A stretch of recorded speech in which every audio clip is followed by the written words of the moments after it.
I left New York in November.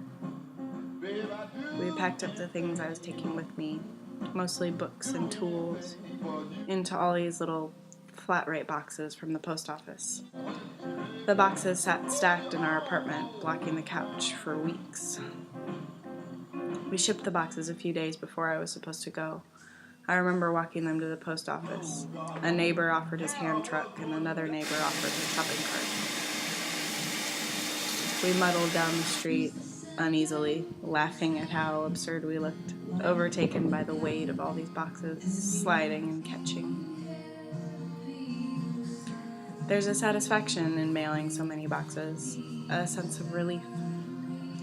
We went back home, and when I left a few days later, it was with just a suitcase. Our home was still furnished, and the things I needed were en route to my sister's house where I would be living. When I arrived at her house, the flat rate boxes were stacked in a corner. I didn't pay them much attention for the first weeks I was there. I wasn't reading or making, so there they sat, until one day it was pointed out to me that one of the boxes had arrived empty. I picked it up, and one side of the box was torn open. A sort of violent tear, not just a seam, but a hole. What struck me about it, though, was that someone, some postal worker between Queens and Des Moines, had bothered to tape up the hole, to mend the broken box and send it along its way empty. It was such a strange thing to do. I put the box back in its stack then, and refused to unpack any of the boxes. I didn't want to know what was in there, what I had lost. I ignored it and stewed on it, and I thought about a box full of tools and books and photos bursting open in a parking lot somewhere. Herschel B. Chip's theories of modern art laying on the ground next to my photographs and pliers. Maybe someone picked it up. Maybe they took it home and read it, or gave it away. Maybe someone needed pliers. Maybe there's some postal lost and found box where those things end up.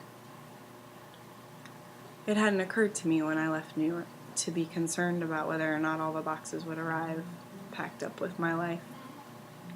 In my head, those things would cross the distance intact, without question.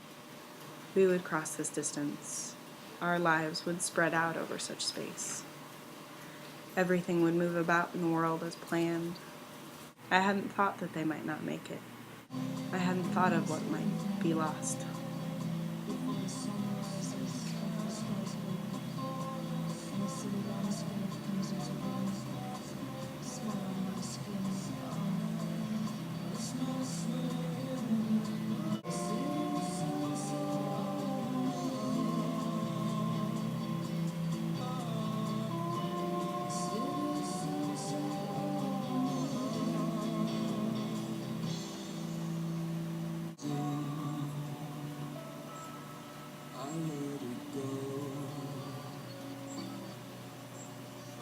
Here come you.